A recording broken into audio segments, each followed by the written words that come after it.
All right, gang. First of all, thanks for coming to the Excerpt channel and checking out this excerpt, clip, if you will, of an ASP podcast episode from the recent past.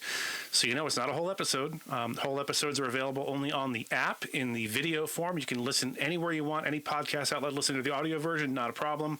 For the video version, if you want to watch the whole thing, get the app. It is literally free to watch on the app. No payment, no subscription required. Go over there, check it out, and I hope you enjoy the clip. Well, alrighty, gang. Welcome back to the Active Self-Protection Podcast. I am yet again your host, Mike Williver, and I remain, with God's will and your listenership. Download the ASP Unlimited app for all the content you love from Active Self-Protection and more with no interference from YouTube. No ads, no age gates, exclusive videos, seminars, classes, and more on iOS, Android, Apple TV, Roku, Amazon Fire, and Android TV. Hit the link in the description or download ASP Unlimited from your app store today. Your favorite former Fed. With me today, a new friend of mine. His name is Ryan. Ryan hails from the Columbus, Ohio area. He is married to a beautiful wife with one wonderful son. Those are his words he asked me to use, not mine. So I'll take his word for it. I've not met his lovely wife. And he is from Columbus, Ohio. Ryan, how are you, sir? Doing good. Great to be here. Very good. So he is a microbiologist. I just want to make a note that smart people do, in fact, listen to the Active Self-Protection Podcast. So it's not just, okay, never mind. So your story, you wrote into me a while back about a story that happened a while back. It's been over a decade since it happened. And I want to note for other people who are listening, that's fine. There's no expiration date on your critical incident. So if you have something older, feel free to write in and we can discuss, if it'll make a good show or not.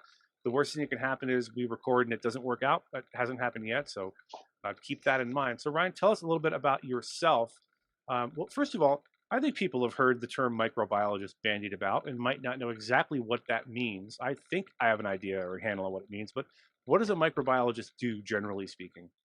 Well, they do a lot of different things. What I do is I take petri dishes that have bacteria and fungus on them that are from like radiopharmaceutical drug manufacturing locations and do DNA tests to see exactly what it is, because those companies want to know what's there. So. Very interesting. Okay. And that's something I assume, does that require a PhD to be a microbiologist? Or no? Okay. I have a bachelor's. Very good. All right. Well, it sounds interesting.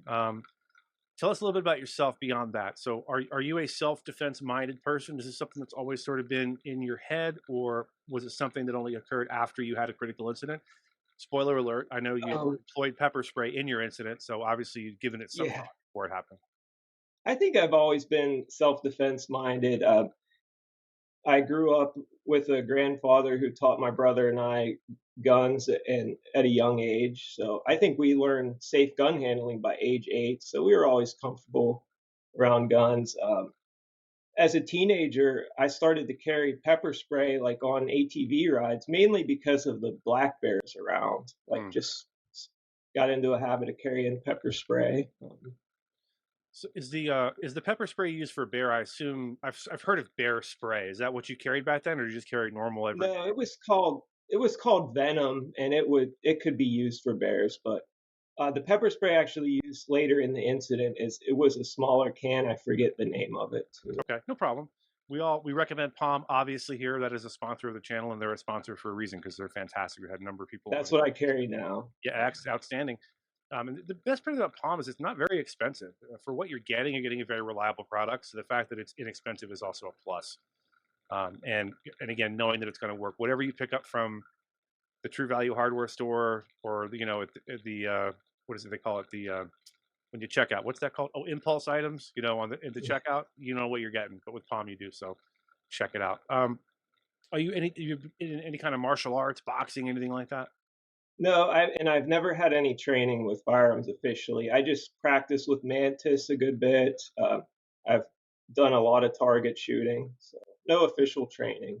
That's okay. The beauty of Mantis really is it'll get you zoned into where you need to be. Unlike anything else, aside obviously from live fire and getting a trainer to train you, Mantis is fantastic for that. And I don't know what you think, Ryan, but I think it's a lot of fun to use. It's kind of like playing a video game, but you're getting. Oh yeah, it's great. It's great to see the reaction time get better and better over time. That is gratifying, actually, for sure. So your incident, as I already alluded to, it happened a little over a decade ago. Would you just kind of walk us through what happened in your own words? Sure. I was on my way to a friend's birthday party and I stopped for gas. I pulled around the side of the gas station. And as I'm walking in, there's a teenager uh, kind of leaning in the driver's side door yelling at this girl.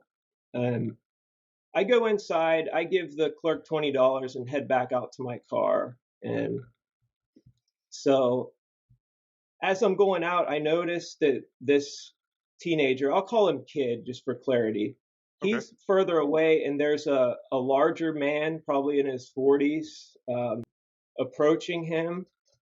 And I'll refer to him as Guy. Okay. So I see that. I don't really pay attention to it. I go back to my car. I'm about to pump gas, and then I hear like conflict noise, like fighting. So I turn around.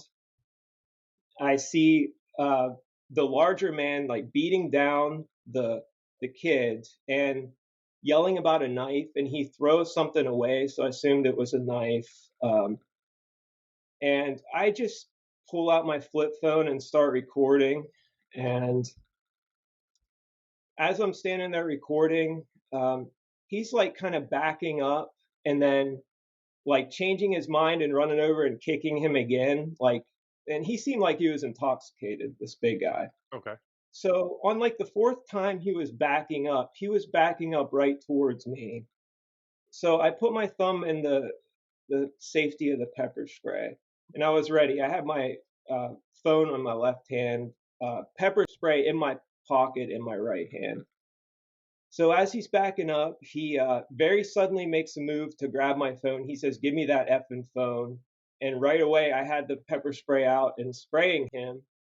And like he takes like a swat at me or a swing at me as I'm backing up, and then he's just grabbing his face and starts walking away. I take a few steps back, so now I'm toward the front of my car. In my memory, it's like I'm standing there a long time, Mhm. but I don't think I was there too long. He's kind of walking slowly back towards this vehicle by the other gas pumps, and he yells out to this other man that's standing outside the truck. He says, "Get the gun." So I just immediately get in my car and hit the gas and drive away. And I go about a half a mile. I pull over. I'm not really sure what to do at this point. It didn't occur to me to call the police. And then I just think, well, I didn't get my $20 in gas. So I called the gas station and I say, I was just there. I paid $20 for gas, but wasn't able to pump it. And the clerk immediately knew who I was. He said, "Oh, you're who pepper sprayed that guy." Oh, So nice. the police want to talk to you. Come back and we'll get you taken care of. So I drive back. This is probably 20 minutes after I fled. There's two cop cars there. As I'm walking up uh, to a police officer that's at the front door, I he first thing he asked me is, "Can I have the pepper spray?" I give it to him, and he puts it in a bag. Oh And boy. then he asked me, "Can I have the video you were seen recording?" And I had found out when I pulled over, unfortunately, it didn't save. And I told him that since the phone was aggressively closed by that guy grabbing it, it didn't save. It's an Hmm. old flip phone. So I followed the police officer into the back room where they're pulling up security camera video. Um, they had the fight on video in front. They didn't have my incident. I never got the impression that I was in any trouble. I didn't feel nervous. I wasn't questioned about why I sprayed the guy at all. Right. He just asked for my name and phone number, and that was it. I went and got my gas and left.